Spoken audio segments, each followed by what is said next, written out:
Hello प्यारे साथियों, एक नए वीडियो में आप सभी का स्वागत है। आज हम बात करने वाले हैं यूपी बीएड प्रथम सेमेस्टर के पेपर थर्ड की। अब इसमें हम लोग जानेंगे पेपर थर्ड के नाम को। सबसे पहले पेपर थर्ड का नाम क्या है तो बता दें आपको। जीएसएस शॉर्ट में कहते हैं उसे। जी का मतलब होता है जेंडर, एस का मतलब होता है स्कूल एंड एस का मतलब होता है सोसाइटी। इतने इसके फुल फॉर्म है जीएसएस के। ये पेपर थर्ड है। पेपर थर्ड में हम लोग बात करने वाले हैं यूनिट नंबर 4 की। इसमें कुल देखें जीएसएस यानी पेपर थर्ड में कुल कितने यूनिट हैं तो इस बुक में या इस पेपर में टोटल 4 यूनिट की चर्चा की गई है। 4 यूनिट में से हम लोगों ने इससे पहले 3 यूनिट पूरी तरह से खत्म कर चुके हैं। आज हम लोग चौथे यूनिट के लिए पढ़ रहे हैं। चौथे यूनिट में हम लोग पार्ट 1 और पार्ट 2 को भी कवर कर चुके हैं। आज हम लोगों का पार्ट 3 होने वाला है। किसका? पेपर थर्ड के यूनिट 4 का ये पार्ट थर्ड होने वाला है। यूनिट 4 का नाम क्या है तो लैंगिक अध्ययन, जेंडर स्टडी। इसमें हम लोग देखते हैं कि टोटल 4 पार्ट में इसको बांटा गया। पहला सकारात्मक धारणाएं तैयार करने में शिक्षकों की भूमिका, दूसरा लैंगिक अध्ययन, तीसरा आज हम लोग बात करेंगे महिलाओं के विशेष संदर्भ में लैंगिक समानता को बढ़ावा। इसके ऊपर चर्चा करते हैं। तो चलिए बिना देर किए हम लोग वीडियो को स्टार्ट करते हैं। ध्यान देंगे इसमें महिलाओं के विशेष संदर्भ में लैंगिक समानता को बढ़ावा, इसमें टोटल हम लोग 3 टॉपिकों को कवर करेंगे। जिसमें से पहली जो टॉपिक है, महिलाओं के लिए बने भारतीय संवैधानिक प्रावधान कौन कौन से हैं। दूसरा देखेंगे महिला सशक्तिकरण के लिए बने अधिनियम कौन कौन से हैं। चौथा देखेंगे महिलाओं को प्राप्त अधिकार कौन से हैं, यानी कि महिलाओं के लिए ये चीजें जरूरी हैं। महिलाओं के विशेष संदर्भ में लैंगिक समानता को बढ़ावा, यानी कि स्त्रियों के लिए हमारी जो गवर्नमेंट है, भारत सरकार है, वो कितने कार्यक्रम किए हैं इसको ध्यान दीजिए। संविधान में क्या प्रावधान है, सशक्तिकरण को लेकर क्या अधिनियम है और महिलाओं को कौन कौन से अधिकार प्राप्त हैं। चलिए पहला देखते हैं हम लोग महिलाओं के लिए बने भारतीय संवैधानिक प्रावधान। पहला अनुच्छेद 14, दूसरा अनुच्छेद 15, अनुच्छेद 15(3), अनुच्छेद 16, अनुच्छेद 23। क्या बात है। पहला अनुच्छेद 14, अनुच्छेद 15, अनुच्छेद 15(3), अनुच्छेद 16, अनुच्छेद 23। 14, 15, 15(3), 16, 16 के बाद 23। 5 अनुच्छेद हम लोग यहाँ देख रहे हैं जो कि संविधान में दिए गए हैं। टॉपिक का नाम ही है महिलाओं के लिए बने भारतीय संवैधानिक प्रावधान। ये 5 अनुच्छेद इधर देखते हैं। अनुच्छेद 39A, अनुच्छेद 39D, अनुच्छेद 42, अनुच्छेद 51, 1E, बताइए 4। टोटल 9 संविधान में प्रावधान दिए गए हैं। 9 अनुच्छेद बनाए गए हैं। किनके लिए? महिलाओं के लिए। चलिए एक एक की हम लोग चर्चा कर लेते हैं। पहला ध्यान देंगे अनुच्छेद 14 कहता क्या है, समता का अधिकार है। अनुच्छेद 14 कहता है कानून के समक्ष समानता, सभी नागरिक पुरुष हो या फिर महिला हो, कानून के लिए सबके बराबर है, सब लोग कानून के लिए बराबर है। दूसरा अनुच्छेद 15 क्या कहता है, लिंग के आधार पर विभेद का निषेध, यानी कि लिंग के आधार पर कोई भेदभाव नहीं करेंगे, चाहे वो किसी राज्य का नागरिक हो। जैसे धर्म के आधार पर, मूल वंश के आधार पर, जाति के आधार पर, लिंग के आधार पर, जन्म स्थान के आधार पर आप कोई भेद नहीं करेंगे। कौन कहता है? अनुच्छेद 15। 14 कहता है कानून सबके लिए समान है। अनुच्छेद 15 कहता है किसी के आधार पर आप भेदभाव नहीं करेंगे, विभेद नहीं करेंगे। 15(3) कहता है राज्य को महिलाओं और बच्चों के लिए विशेष प्रावधान करने की अनुमति देता है, जैसे कि आरक्षण देना, विशेष कल्याणकारी योजनाएं देना, विशेष कल्याणकारी योजनाएं देना, आरक्षण देना। किसको? बच्चों को और महिलाओं को। तो अनुच्छेद 15(3) ये कहता है। अनुच्छेद 14 में हम लोग देखें कानून के समक्ष सब लोग बराबर हैं। अनुच्छेद 15 कहता है कि आप किसी भी आधार पे भेदभाव नहीं करेंगे। अनुच्छेद 15(3) कहता है कि महिलाओं और बच्चों को विशेष प्रावधान देंगे। जैसे कि आरक्षण हो गया, या फिर जो कि कल्याणकारी योजना बनाने के लिए। अनुच्छेद 16 कहता है लोक नियोजन के मामलों में अवसर की समता, यानी लिंग के आधार पर कोई भेदभाव नहीं होगा। लोक नियोजन के आधार पर, लोक नियोजन यानी कि नौकरियों में सबको समान अवसर मिलेगा। लोक नियोजन मतलब कि नौकरी होती है, ठीक है। अगला देखते हैं अनुच्छेद 23। अनुच्छेद 23 क्या कहता है? मानव तस्करी और बालात श्रम का निषेध। 23 क्या कहता है? मानव तस्करी, बालात श्रम निषेध, यानी कि बालकों से आप जबरदस्ती काम नहीं करवा सकते। अनुच्छेद 23 कहता है मानव तस्करी नहीं किया जा सकता। महिलाओं का जो तस्करी किया जाता है, यानी कि बेच दिया जाता है, एक जगह से दूसरी जगह व्यापार किया जाता है, ये चीज नहीं करना है। तो इसमें हम लोगों ने देखा महिलाओं के लिए संविधान में क्या प्रावधान है। 5 अभी देखें, अभी 4 बाकी हैं। अगला है अनुच्छेद 39A।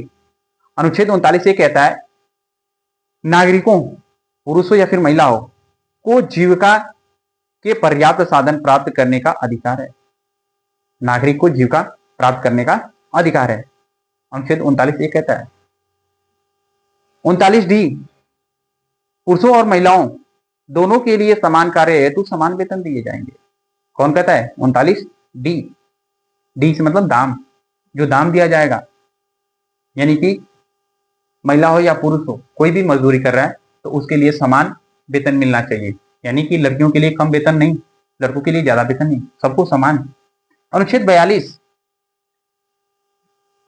काम की न्यायसंगत और मानवीय स्थितियां और मातृत्व अवकाश के लिए प्रावधान, यानी कि इन्हें अवकाश मिलना चाहिए। नारियों को क्या मिलना चाहिए? अवकाश, मातृत्व अवकाश के लिए प्रावधान किया गया है, ठीक है। अगला देखते हैं अनुच्छेद 51A का ई क्या है? स्त्रियों के सम्मान के विरुद्ध प्रथाओं का त्याग करना प्रत्येक नागरिक का मूल कर्तव्य है। अनुच्छेद 51A का ई कहता है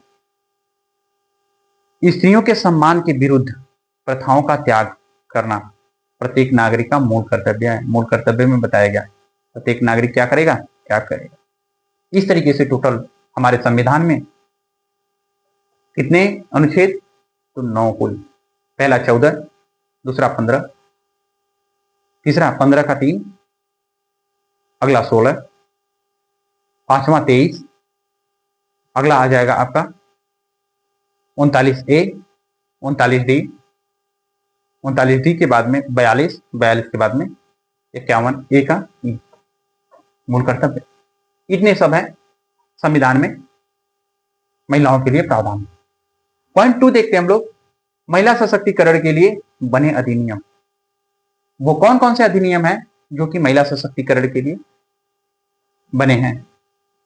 पहला है घरेलू हिंसा में महिलाओं का संरक्षण अधिनियम 2005 में बना था। नाम क्या है? महिला सशक्तिकरण के लिए बने अधिनियम। पहला है घरेलू हिंसा से महिला संरक्षण अधिनियम 2005 में बना था। घरेलू हिंसा से पीड़ित महिलाओं को संरक्षण प्रदान करता है। घरेलू हिंसा यानी कि घर में कोई समस्या होती है उसे महिला का संरक्षण होगा। कौन सा अधिनियम करेगा? तो 2005 घरेलू हिंसा से महिला संरक्षण अधिनियम। आगे देखते हैं, आगे बात करें नंबर 2, समान परिश्रमिक अधिनियम 1976। क्या है? समान परिश्रमिक अधिनियम 1976, यानी कि समान कार्य के लिए समान वेतन सुनिश्चित करता है। कौन? अधिनियम 1976 का। क्या कहता है? इसका नाम क्या है? तो समान परिश्रमिक अधिनियम 1976। पहला हम लोगों ने देखा घरेलू जो अत्याचार होते हैं, घरेलू जो हिंसा होते हैं 2005 में बने, लेकिन वेतन के लिए, समान वेतन के लिए 1976 में बना था। अगला देखते हैं बाल विवाह निषेध अधिनियम 2006 में बना। बाल विवाह निषेध अधिनियम 2006 में कहता क्या है? बाल विवाह को प्रतिबंधित करता है। बाल विवाह को प्रतिबंधित करता है 2006 का अधिनियम, बाल विवाह निषेध अधिनियम 2006 में बना। अगला देखते हैं कार्यस्थल पर महिलाओं का उत्पीड़न रोकथाम, निषेध और निवारण किया जाए। कार्यस्थल पर महिलाओं का उत्पीड़न, कार्यस्थल पर महिलाओं का उत्पीड़न अधिनियम 2013 में बना, यानी कि कार्यस्थल पर यौन उत्पीड़न से बचाता है। यौन उत्पीड़न नहीं कर सकते कार्यस्थल पे, जैसे कोई काम करने के लिए रोक दिए, निषेध मना कर दिया, निवारण उसका सोल्यूशन कर दिए। उत्पीड़न से संबंधित 2013 में बना। पहला देखें घरेलू हिंसा, दूसरा देखें समान परिश्रमी, तीसरा देखें बाल विवाह निषेध, चौथा कार्यस्थल पर महिलाओं का उत्पीड़न अधिनियम 2013। अगला है संपत्ति अधिकार से संबंधित कानून। संपत्ति अधिकार से संबंधित कानून, उत्तराधिकारी अधिनियम जो महिलाओं को पैतृक संपत्ति में अधिकार देते हैं, यानी कि जो माता पिता की संपत्ति है उसमें बालिकाओं का भी हक होता है, ये भी प्रावधान है, ये अधिनियम बने हुए हैं। अगला है मातृत्व लाभ अधिनियम। मातृत्व लाभ अधिनियम कामकाजी महिलाओं को मातृत्व अवकाश का लाभ प्रदान करता है, यानी कि किसी भी स्त्री को मातृत्व की भावना के लिए छुट्टी चाहिए तो उसमें भी उसको तनख्वाह मिलेगा। यह है महिला सशक्तिकरण के लिए बने अधिनियम। पहला देखे थे हम लोग संविधान क्या प्रावधान करता है, दूसरा देखें महिला सशक्तिकरण के लिए कौन से अधिनियम बने हैं। कितने हो गए टोटल? 7 हैं। पहला घरेलू हिंसा, दूसरा समान परिश्रमी, तीसरा है बाल विवाह, चौथा है संपत्ति अधिकार, पांचवा है मातृत्व लाभ। तीसरे पॉइंट की तरफ चलते हैं। तो तीसरी पॉइंट हम लोगों को मिलती है महिलाओं को प्राप्त अधिकार। वो कौन कौन से अधिकार हैं जो महिलाओं को मिले हुए हैं। पहला देखेंगे समता का अधिकार। कौन सा? समता का अधिकार। दूसरा जीवन और व्यक्तिगत स्वतंत्रता का अधिकार, अनुच्छेद 21, गरिमापूर्ण जीवन जीने का अधिकार।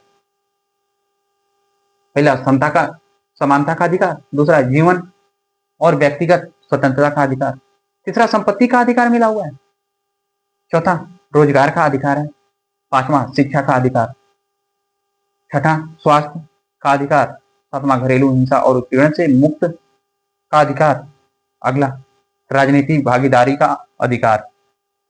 इतने सब अधिकार किसको मिले हुए हैं? महिलाओं को। पहला समानता का, दूसरा जीवन का, तीसरा संपत्ति का, चौथा रोजगार का, अगला शिक्षा का, स्वास्थ्य का, शिक्षा स्वास्थ्य रोजगार, शिक्षा स्वास्थ्य रोजगार, शिक्षा स्वास्थ्य रोजगार सब कहाँ मिलेगा? घर में मिलेगा, घरेलू। ये राजनीति करेंगी तब सब संपत्ति इनके पास हो जाएगा, जीवन भर बैठकर अच्छे से। इसको याद करने की, शिक्षा स्वास्थ्य रोजगार सब कुछ महिलाओं को कहाँ मिलेगा? घर पे मिलेगा। याद करने के लिए हम बता रहे हैं महिलाओं को घर पे ही कहाँ मिलेगा? रोजगार मिलेगा, शिक्षा मिलेगा, स्वास्थ्य मिलेगा। कहाँ? घर पे ही। घरेलू हिंसा तो राजनीति करने लगेंगी, राजनीति करेंगे तो संपत्ति ज्यादा होगी जो जीवन जीने के लिए समान अधिकार दिलाएगा। इस तरीके से आप याद कर सकते हैं। ये सब चीजें इंपॉर्टेंट हैं। अगला देखते हैं महिलाओं के अधिकारों की रक्षा के लिए राष्ट्रीय प्रयास, यानी कि इनके अधिकार को बचाने के लिए, इनके अधिकार की रक्षा करने के लिए कौन कौन से राष्ट्रीय प्रयास किए गए हैं। तो देखते हैं पहला राष्ट्रीय महिला आयोग एनसीडब्ल्यू, दूसरा विभिन्न मंत्रालय और विभाग, तीसरा न्यायपालिका, चौथा गैर सरकारी संगठन जिसको एनजीओ कहते हैं, अगला जागरूकता अभियान। पहला ध्यान देते हैं राष्ट्रीय महिला आयोग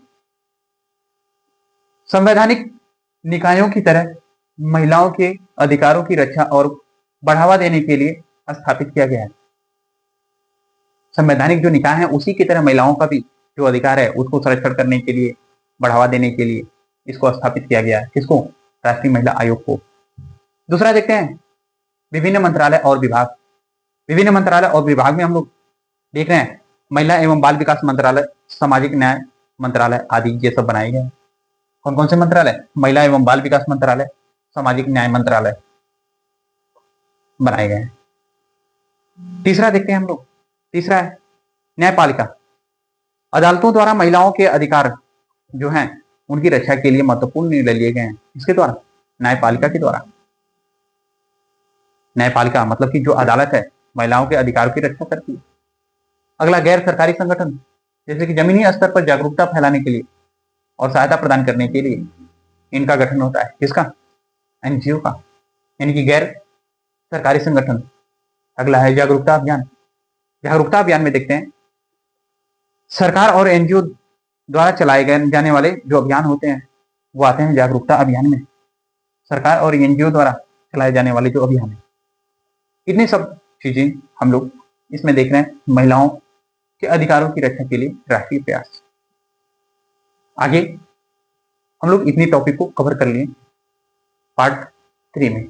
इसमें यूनिट 4 के पार्ट 3 वाले वीडियो में, पार्ट 3 में हम लोगों ने देखा महिलाओं के विशेष संदर्भ में लैंगिक समानता को बढ़ावा कैसे मिलता है। 3 चीजों से। पहला, महिलाओं के लिए बने भारतीय संवैधानिक प्रावधान यानी कि संविधान देता है। दूसरा, महिला सशक्तिकरण के अधिनियम जो बने हैं। तीसरा, महिलाओं को प्राप्त अधिकार। एक शायद लास्ट में चौथा हुआ है 4 नंबर पॉइंट कहता है, ये चीजें छूट गई, वहां पे लिखना। महिलाओं के अधिकारों की रक्षा के लिए राष्ट्रीय प्रयास। महिलाओं के अधिकारों के लिए राष्ट्रीय प्रयास, ये चीजें यहाँ पे लिखना रह गया है, यहाँ पे आप नोट कर लीजिएगा। इस प्रकार से हम लोग जो पार्ट 3 है, यूनिट 4 का पार्ट 3, उसमें हम लोग 4 टॉपिक को कवर किए। ये वीडियो आपको कैसी लगी? थोड़ी सी लंबी हो गई होगी, हम भी थोड़ा आराम से पढ़ाने लगे। सो वीडियो आपको कैसे लगी मुझे कमेंट के माध्यम से जरूर बताएं। Thank you for watching this video.